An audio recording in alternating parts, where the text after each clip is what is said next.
Now come to the one more example on CPU and IO burst. Consider three processes all arriving at time 0 with total execution time of 10, 20 and 30 units respectively. Each process it spends the first 20% of execution time doing IO, the next 70% of time doing computation and the last 10% of time doing IO again. The OS uses a SRTF, shortest remaining time first algorithm, and schedule a new process either when the running process gets blocked on IO or the running process finishes its compute burst. Assume all the IO operation can be overlapped as much as possible. For what percentage of time does the CPU remain idle? मैंने previous question में जिक्र किया था CPU का idol और busy या CPU efficiency. Now यहां पर जैसा कि ये टेबल गिवन नहीं है, मैं अपनी चीजों को सॉल्व करने के लिए इसे बना रहा हूं।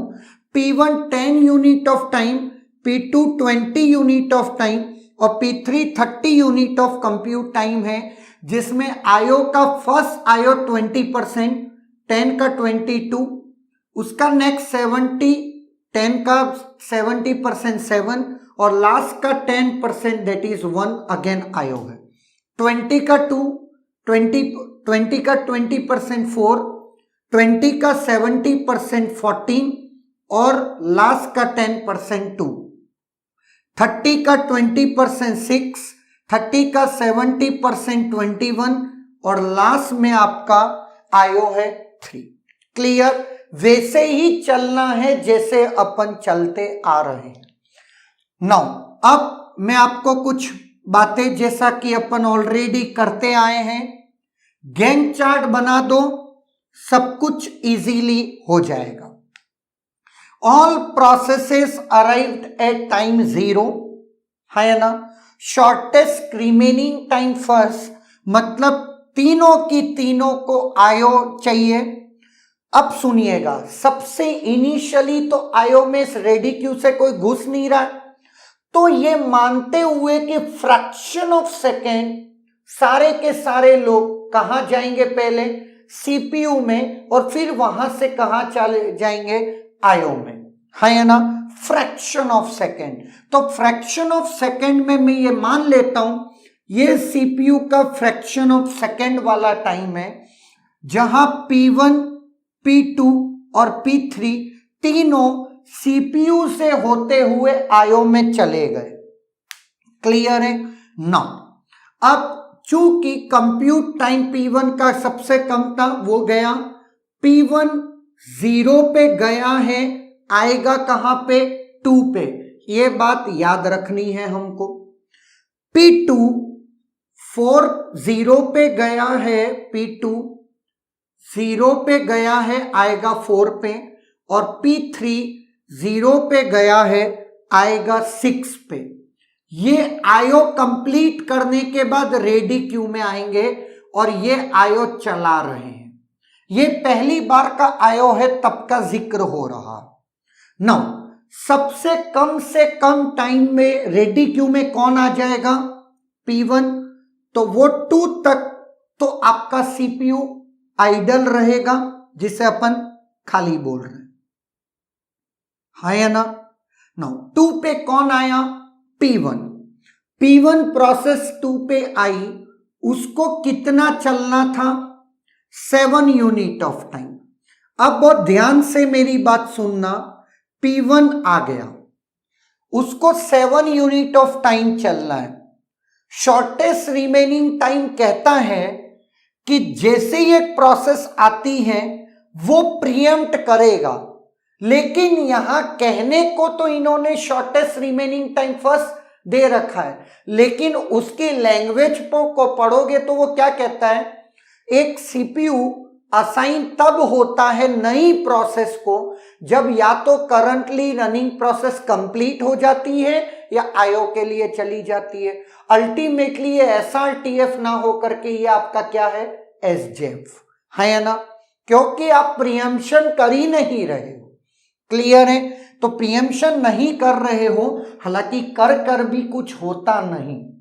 नाउ अगर 4 पे लेट मैं आपको बता देता हूं, 4 पे जो प्रोसेस P2 आई उसको चलना है 14 और जो 4 तक P1 प्रोसेस 2 यूनिट चल चुकी है उसका रिमेनिंग है 5, तो P1 ही कंटिन्यू करेगी।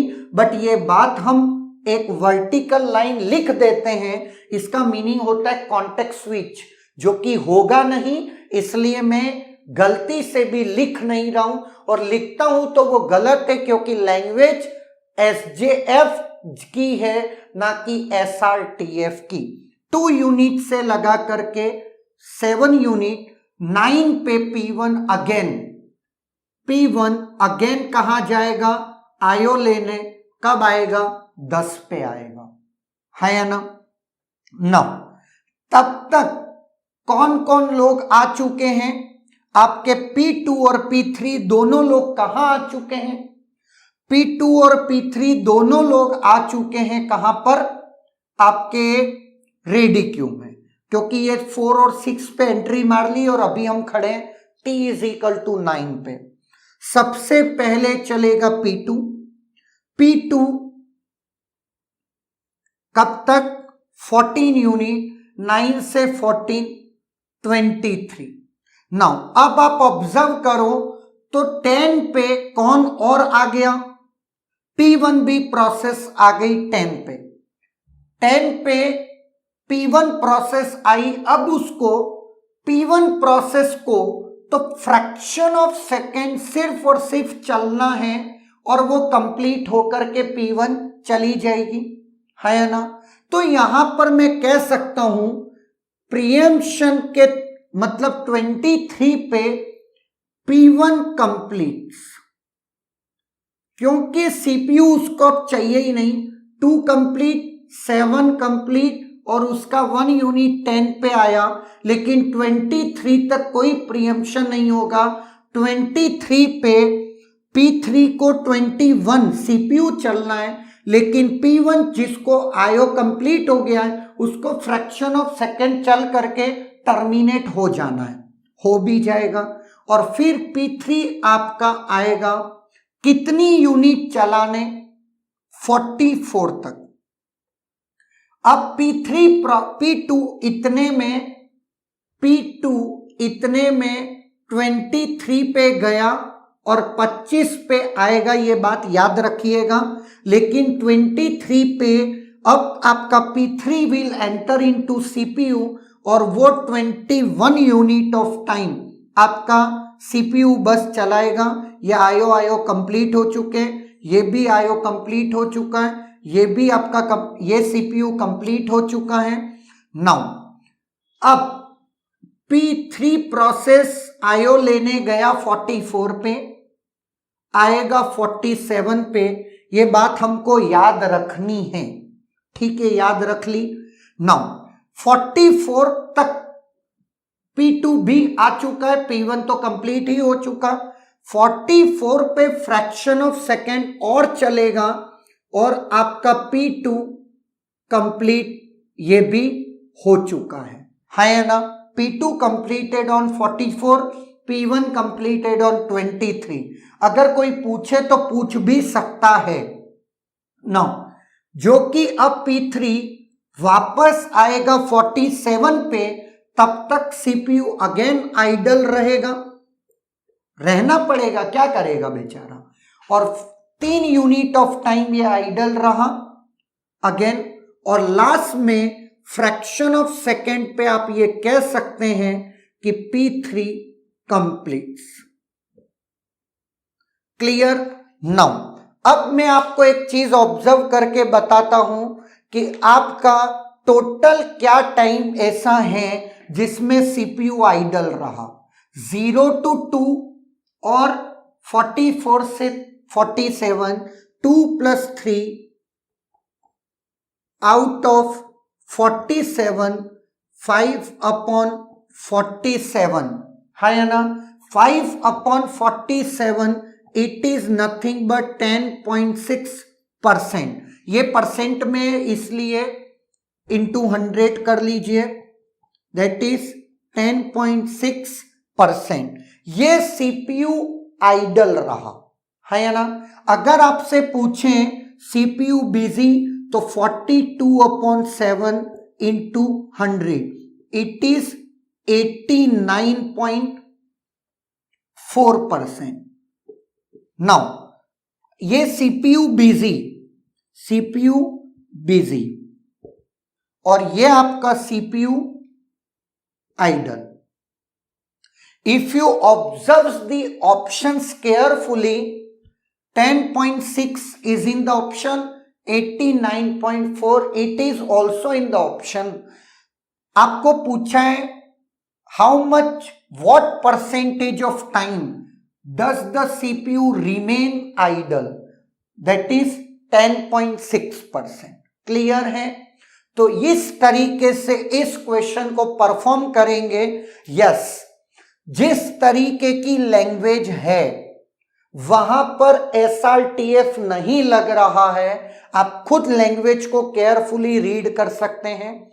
अगर आपसे पूछें P1, P2 और P3 फाइनली कितने पे कंप्लीट हो रहे हैं, P1 completed on 23, P2 completed on 44, P3 completed on 47। अगर मैं इसी लैंग्वेज पे चलता हूं, अगर ये लैंग्वेज ना होती तो P1 जैसे ही 10 पे आया तब P2 चल रहा है अपना 14 यूनिट ऑफ सीपीयू बर्स्ट, है ना। तो 9 से 10 तक चलने के बाद फ्रैक्शन ऑफ सेकेंड मतलब प्रीएम्पशन होगा, कॉन्टेक्स्ट स्विच होगा और P1 10 पे फ्रैक्शन ऑफ सेकेंड परफॉर्म करके कंप्लीट हो जाएगा। उसी तरीके से 23 पे P3 घुस गया जो कि उसको चलना है 21 यूनिट ऑफ टाइम, लेकिन 25 पे P2 एंटर हुआ रेडी क्यू में, 25 पे प्रीएम्पशन होगा, P2 फ्रैक्शन ऑफ सेकेंड के लिए सीपीयू लेगा और टर्मिनेट हो जाएगा। ये तब पॉसिबल है जब एक्चुअल में SRTF चलता, लेकिन इन्होंने क्या लिख दिया है, schedules a new process either when the running gets blocked on IO or when the running process finishes its compute burst। 9 से 23 में ना तो P2 IO लेने गया ना ही वो कंप्लीट हुआ, तो कैसे मैं P1 को शेड्यूल कर सकता हूं? नहीं कर सकता ना। तो अगर मैं 23 से 44 की भी बात करूं, वहां पर भी ना P3 IO लेने जा रहा है उस दौरान, ना ही P3 कंप्लीट हुआ है, तब मैं 25 पे 20 P2 को कैसे इंट्रोड्यूस कर सकता हूं? ये लैंग्वेज है, इस वजह से मैं नहीं कर सकता, है या ना। तो इस तरीके से इस क्वेश्चन की जितनी पॉसिबिलिटीज बन सकती हैं और जो एक लेवल ऑफ अंडरस्टैंडिंग आपको इसको सॉल्व करने में चाहिए वो मैंने आपको बता दी। The correct option is option B, 10.6% CPU will be idle। Okay, is there any doubt?